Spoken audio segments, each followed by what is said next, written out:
Yaman reka nongere mbaye ikaze kuri No Shop Literature. Iyi ni episode 3, episode ya gatatu. Duherukana muri episode 2 kandi mu muto bariko bigaragara ko atawushaka. Ese batekereza ko kubera iki atawushakaga? So twagiye muri episode ya gatatu.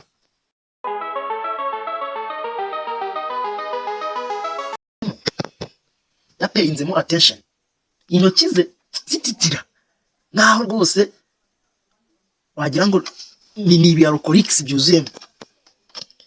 Welcome Kanja, ati ngaho karibu Kanja, karibu rwose urisanga. It's great to have you visit, she said. More ati ni byiza kuba wanadusuye. Kanja has no idea how good it was for him to come. Ariko Kanja we muri we yumvaga nta cyiza kirimo kuba yaje aho hantu. When you are suffering from AIDS, one good friend is all you need to make life less suffocating. Ati buriya iyo ufite ubwandu bw'agakoko gatera sida, inshuti imwe yonyine ubukeneye ni ya yindi iza igacuma umubabaro wawe uba muke cyangwa se uburibwe ugira mu buzima bugabanuka. A person is only a person through other person, Steve observed. Steve aravuga ngo buriya umuntu aba umuntu igihe cyangwa se binyuze mu bandi bantu. Umuntu aba umuntu mu bandi bantu binyuze mu wundi muntu. Ayashaka kugaragaza iki? Ashaka kugaragaza ko umuntu ari wafasha undi kuba umuntu. Ubumuntu bw'umuntu bugaragara binyuze mu wundi. You too suffering from AIDS? Kanja briefed the one question he had been afraid to ask. Kanja no cya kibazo yari yagize ubwoba bwo kubaza abarakibajije. Ati se nawe urwaye AIDS? Steve smiled vaguely. Steve was sick, but before he could speak, ariko mbere yuko agira icyo avuga, Muren weighed in. Muren asa naho amuciye mu ijambo. The story she seemed to suggest was her to tell. Ati inkuru yagira ngo avuge yari ya Muren wagombaga kusa naho agira ati ayivuga, cyangwa se cya kibazo Kanja abajije bisa naho ari Muren wagombaga kugira gute kugisubiza. I remember I had gone for a routine prenatal check when the doctor broke the news. Ati ngiye ndibuka ko nagiye muri routine prenatal check cyangwa se ahandi hantu basuzumira ibintu ubwo muganga yambwiraga makuru cyangwa se yambwiraga ibisubizo nagiye kwipimisha. When I was diagnosed with AIDS, I had only one prayer. Ati ubwo nisuzumishaga sida nari kisengesho rimwe gusa. Ubwo ni Muren ari kubivuga. In that moment when the sun seemed to set on my life, I prayed that my unborn child be free of the virus. Ati muri ako kanya ubwo izuba ryacanye mu buzima bwanjye, nasengaga nsaba ko umwana wanjye nari ntwite byibura we yazavuka adafite ubwandu. I prayed that somehow Steve would be free of the virus too. Kandi nakomezaga nsenga mvuga ko byibura na Steve ataba yanduye sida. Oh, how intently I prayed. Mbega uburyo nabisengeye. When my son was born and he turned out negative. Igihe umwana wanjye yavutse rwose ari negative, nta bwandu afite. My night suddenly went ablaze with 1,000 stars. Ijoro ryanjye ryabaye ryiza ryuzuye inyenyeri nyinshi kubera ko umwana wanjye nta AIDS yari afite. But there was one problem. Ariko hari ikibazo kimwe gusa. Steve would not take the test. Steve we ntabwo yagiye kwipimisha sida. When he finally acquitted, hanyuma aje kujyayo, he was positive. We baje gusanga after HIV. I was devastated. Byarambabaje cyane. My stars wanted. Za nyenyeri nabonaga zaragiye kuko twasanze Steve arwaye HIV. Steve knew the signs all too well. Steve nawe ibimenyetso yari abizi neza. The clouds were gathering and soon there would be a storm, a deluge. He knew. Ako kanya twaje kubona ko hashobora no kuzamo amakimbirane hagati yanjye nawe.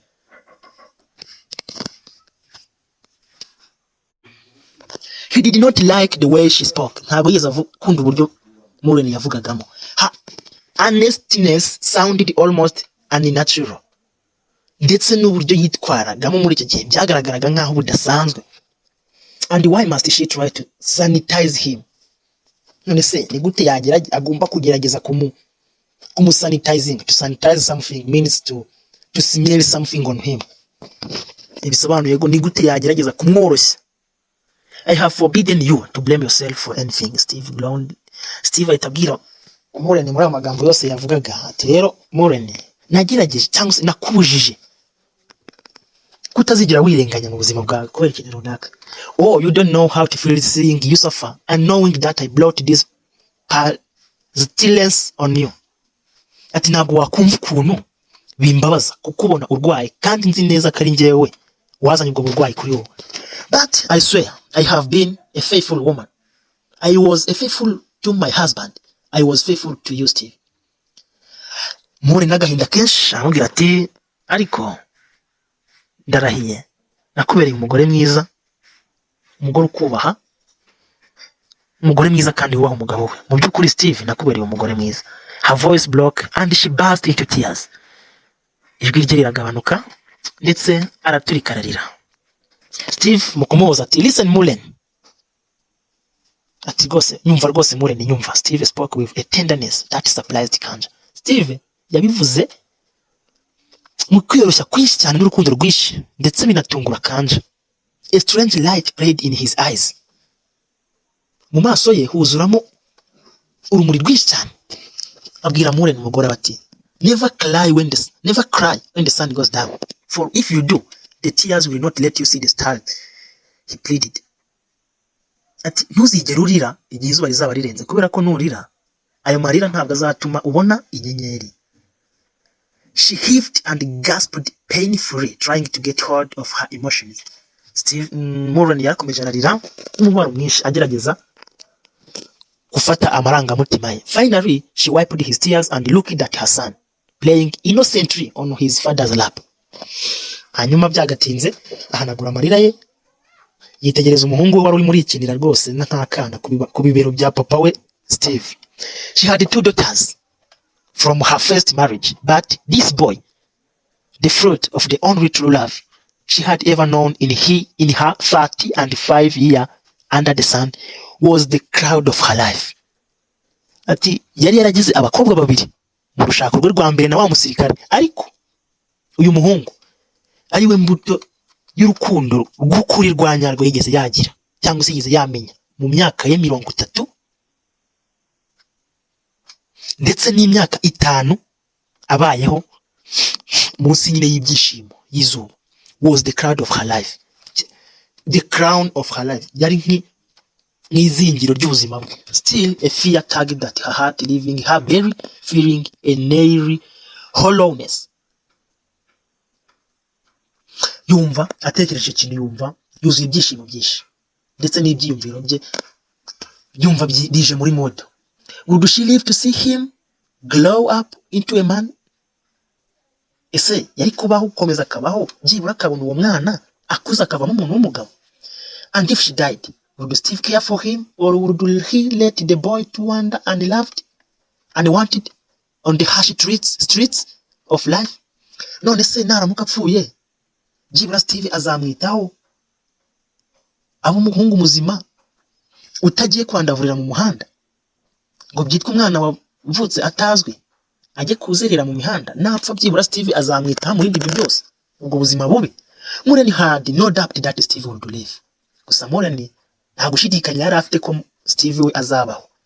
He had the will. We yari afite icyifuzo cyuko azabaho. She wished she could summon up that kind of spirit. Nawe yumvaga yifuza ko byibura yabaho. She looked at Steve and their son again. Yitegereje Steve areba n'umwana wabo, the way a seer peers at the content of his divine God to read the secrets of life, and she smiled wearily. This well her men. Akomeje kubitegereza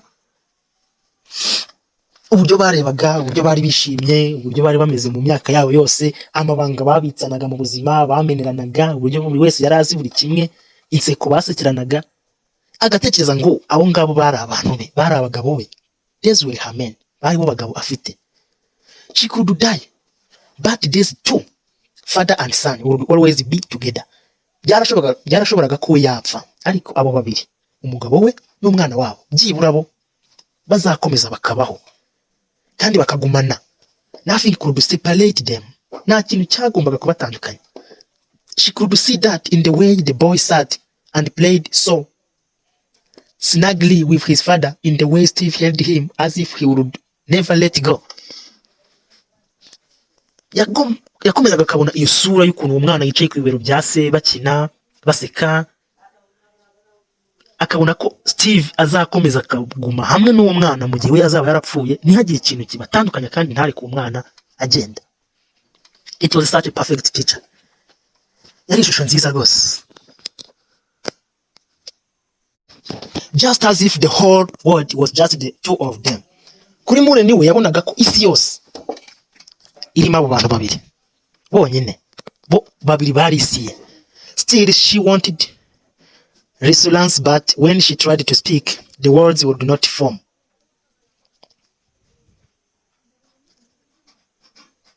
Still she wanted resonance, but when she tried to speak, the words would not form. Ndetse yaranabivugaga ariko amagambo akayabura. Steve held her eyes in that judicious manner of his, and he knew what she wanted to ask. Steve yahise yitegereza mu maso ha Muren, aramureba, hanyuma akiyibona avuga, Muren ahita abona icyo ashatse kuvuga. And the answer was in his eyes. Mu maso ye kandi igisubizo cyarimo. A more profound answer that any words could speak. In that moment, Muren felt strangely relaxed and her heart sank. Muri ako kanya, Muren yiyumvise aruhutse, hanyuma n'umutima we uraririmba. Iyo ngiyo ni literary technique. Bakwita ko ari nka metaphor. Heart sank. Yeah, this is metaphor. Kumbukumbu mefi beganiesh matarimeko. This is a pidgin language that the author used. You can't know what it means, but this have something means in this story. Iyi ni nyandiko umwanditsi aba yakoresheje yo mu kirimi cy'iwabo uyu Muren yaririmbye. Yes, she would fly out of this world, and wonders hitherto unseen would be performed on earth. Muren ngo yashoboraga no kuguruka isi yose bitewe n'ibyo byiyumvo yiyumvaga hagati y'uwo mwana w'umuhungu na se. Muren felt ready to fly. Muren we yumvaga rwose yiteguye no kuba yaguruka. Witnessing all this, Kanja felt like a flood, like a snake, and a never dropper. Ibi rero Kanja ari kubibona yabaye nkaho we adahari, ari ahubwo hari abo ngabo bonyine, ahubwo we bisa naho yigendeye, asa naho arimo arumviriza n'ibitamureba. Desecrating something sacred, he had not touched his joys yet. Wumva ukuntu Kanja rero aho aza kubera kasamutwe,